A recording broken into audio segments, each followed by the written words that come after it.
بسم اللہ الرحمن الرحیم۔ السلام علیکم۔ میں آپ کا میزبان سمیع ابراہیم حاضر خدمت ہوں خبروں، تجزیوں اور تبصروں کے ساتھ، اور آپ دیکھ رہے ہیں ہمارا سوشل میڈیا سمیع ابراہیم آفیشیل۔ صدر ٹرمپ کے جو مشیر ہیں رچرڈ گرینل، ان کے انٹرویوز نے تو آگ لگا دی ہے۔ اس سے پہلے ان کے مختلف ٹویٹس آ رہے تھے جس میں وہ عمران خان کی رہائی کا مطالبہ کیا انہوں نے، جو یہاں پر فوجی عدالتوں نے جو سزائیں دی ہیں اس پر انہوں نے کنسرن کا اظہار کیا، اور پاکستان میں حقیقی آزادیوں کی ضرورت پر انہوں نے زور دیا۔ شروع میں یہ کہا جا رہا تھا کہ شاید یہ اکاؤنٹ جو ہے یہ ان کا نہیں ہے، پھر کہا گیا یہ فیک اکاؤنٹ ہے، اس کو جبران الیاس جو ہیں وہ اس کو ہینڈل کر رہے ہیں۔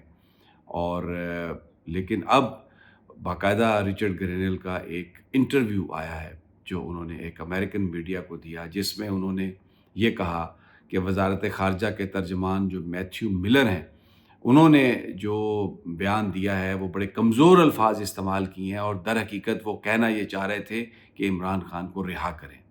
اور انہوں نے یہ بھی کہا کہ عمران خان اور ڈونلڈ ٹرمپ میں جو قدر مشترک ہے کہ وہ اپنے ملک کی اسٹیبلشمنٹ کے خلاف ہیں عمران خان، اور ٹرمپ جو ہیں یہاں اسٹیبلشمنٹ کے خلاف سٹرگل کر رہے ہیں۔ ان پر بھی قاتلانہ حملہ ہوا اور ٹرمپ پر بھی قاتلانہ حملہ ہوا۔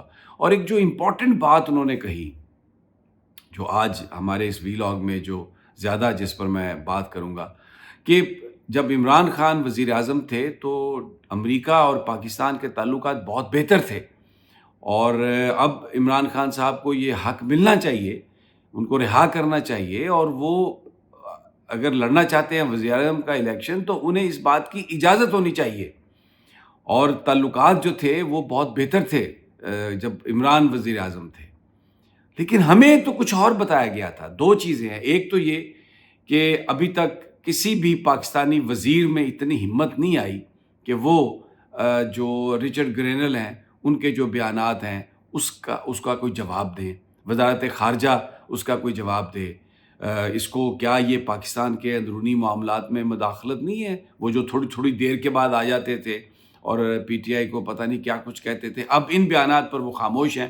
نہ کسی ادارے کی طرف سے کوئی بات آئی ہے اور نہ ہی کسی وزیر کی طرف سے کوئی بات آئی ہے، اور کھلی ڈیمانڈ ایک آ گئی ہے، اور یہ کہا جا رہا ہے کہ جھوٹے مقدمات ڈونلڈ ٹرمپ پر بھی قائم کیے گئے اور جھوٹے مقدمات عمران خان پر بھی ہیں، اور انہیں وزیر اعظم کے الیکشن کا موقع ملنا چاہیے۔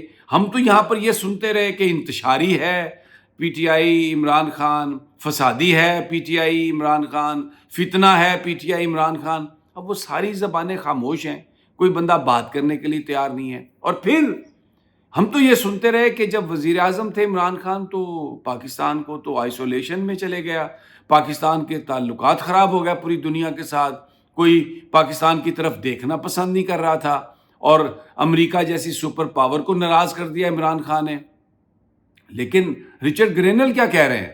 وہ کہہ رہے ہیں جب عمران خان وزیر اعظم تھے پاکستان کے تو امریکہ کے ساتھ تعلقات بہت بہتر تھے۔ امریکہ کہ ڈونلڈ ٹرمپ اور عمران خان مل کر اس خطے میں امن کے لیے کام کر رہے تھے۔ ہم سب کو پتہ ہے کہ طالبان کی جو حکومت بنی، اس کے لیے جو ڈپلومیسی ہوئی، اس کے لیے جو مذاکرات ہوئے، اس میں عمران خان کا ایک بہت ہی پازیٹیو رول تھا۔ تو اب امریکی یہ کہہ رہے ہیں کہ عمران خان اور امریکہ، جب عمران خان وزیر اعظم تھے تو امریکہ کے ساتھ تعلقات بہت بہتر تھے۔ تو میں یاد کر رہا تھا وہ ہمارے یہ جو پگمی جو وزراء ہیں اور بہت سارے لوگوں کے بیانات کہ پاکستان تو جی آئسولیشن میں چلا گیا تھا، پاکستان تو تنہا رہ گیا تھا، سفارتی طور پر پاکستان کو ایک بالکل تنہا بنا دیا گیا تھا۔ اچھا، یہ صرف امریکہ کی بات نہیں ہے۔ اب آپ دیکھیں چائنا کے سفیر نے کیا کہا۔ چائنا کے سفیر نے یہ کہا کہ جب عمران خان وزیر اعظم تھے تو کوئی سی پیک بند نہیں ہوا تھا، کوئی سی پیک کی رفتار سلو نہیں ہوئی تھی، اور سب سے جو رفتار تھی وہ سی پیک کی عمران خان کے زمانے میں بالکل ٹھیک تھی، اور ہم بالکل مطمئن تھے۔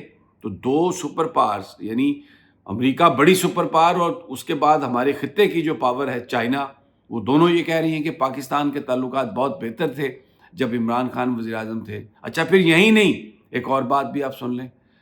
جب گولیاں لگیں عمران خان کو وزیر آباد میں، تو سب سے پہلے جو ٹیلی فون آیا کسی غیر ملکی بادشاہ کا یا حکمران کا یا کسی ڈگنیٹری کا عمران خان کی خیریت دریافت کرنے کے لیے، وہ پرنس محمد بن سلمان کا تھا۔ تو پھر پاکستان آئسولیشن میں کہاں تھا؟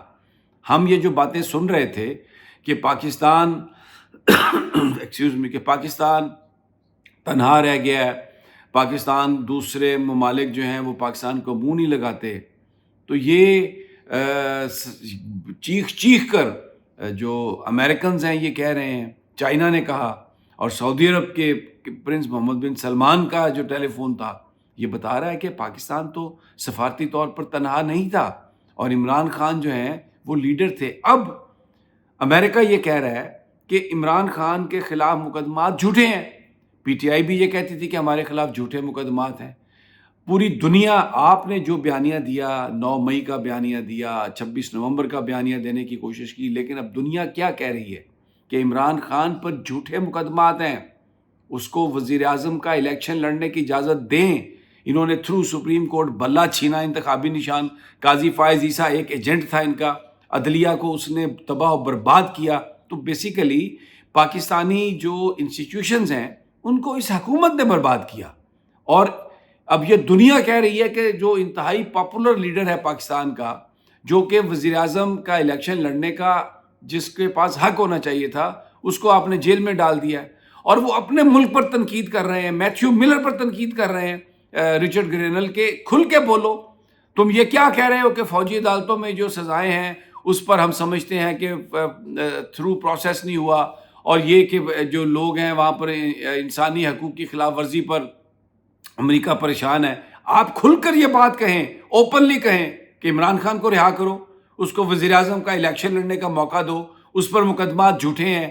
اور بالکل اسی طرح کی سچویشن ڈونلڈ ٹرمپ کی تھی، اس پر بھی قاتلانہ حملہ ہوا، اس پر بھی جھوٹے پرچے دائر کیے گئے، اس کو بھی الیکشن سے روکنے کی کوشش کی گئی، لیکن اور اس کے زمانے میں عمران خان کے ساتھ تعلقات بہت اچھے تھے ڈونلڈ ٹرمپ کے، اور پاکستان اور امریکہ مل کر خطے میں امن کے لیے کوششیں کر رہے تھے۔ اب اس کے بعد کیا وقت رہ گئی بیانی کی؟ اور میں پھر یہ کہتا ہوں، کسی پاکستانی وزیر کو، کسی پاکستانی کسی بھی ادارے کو اتنی ہمت نہیں ہے اس میں کہ وہ آ کر یہ بات کریں۔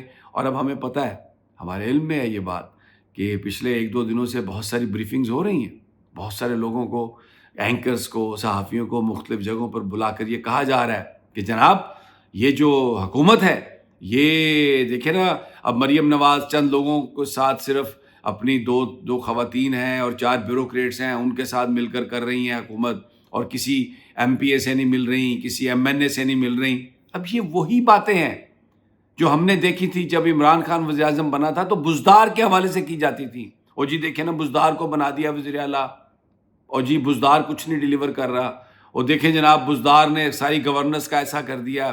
اب یہ کہا جا رہا ہے کہ یہ اپنی ناکامیاں یہ ہم پر پھینک رہے ہیں، اور ہمارا تو سیاست سے کوئی تعلق نہیں ہے، ہم تو سیاست میں عمل دخل ہی نہیں ہے ہمارا۔ بھئی سیاست میں اگر عمل دخل نہیں ہے تو ایک جماعت جس کے پاس سمپل میجورٹی بھی نہیں ہے، وہ کیسے بن گیا وزیر اعظم شہباز شریف؟ کیسے سارے انڈیپینڈنٹ جو ہیں جو جس طرح سے بھی جیتے وہ چلے گیا مریم نواز کے ساتھ؟ یہ فارم 47 کہاں سے آیا؟ اور یہ بلے کا انتخابی نشان کس نے چھینا؟ اور جو سیکنڈرز اور پرپوزرز کو جو اغوا کر کے لوگ لے جاتے تھے، وہ کس کے لوگ تھے؟ وہ کون لوگ تھے؟ ابھی تک یہ جو سب کچھ ہو رہا ہے، جو ہزاروں کی تعداد میں ورکرز جو اندر ہیں، اور 6-6 7-7 8-8 FIRs میں ان کے نام ہیں، کون کر رہا ہے یہ سب؟ بہرحال اب صورتحال جو ہے بڑی ایک عجیب فیز میں داخل ہو گئی ہے، اور اب کوئی بات کرنے کے لیے تیار نظر نہیں آ رہا، اور دنیا اب چیخ چیخ کر کہہ رہی ہے کہ عمران خان بے گناہ ہے، اور اس کو جو جیل کے اندر ڈالا ہے آپ نے وہ غلط ہے، اس کو نکالو جیل سے، اس کو وزیر اعظم لڑنے کا موقع دو الیکشن، اور اگر لوگ اس کو چاہتے ہیں تو اس کو وزیر اعظم بناؤ۔ اور دوسری طرف سے یہ بات شروع ہو گئی ہے کہ یہ جو لوگ ہیں یہ سارے کے سارے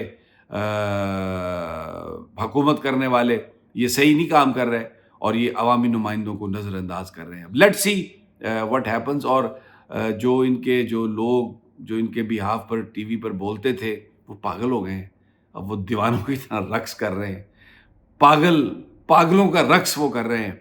گفتگو ختم ہو گئی ہے، بیانیہ ختم ہو گیا ہے، دلائل ختم ہو گئے ہیں، اب مشروب مغرب اور ناچ گانا اور رات کے شوز. اللہ نے کیا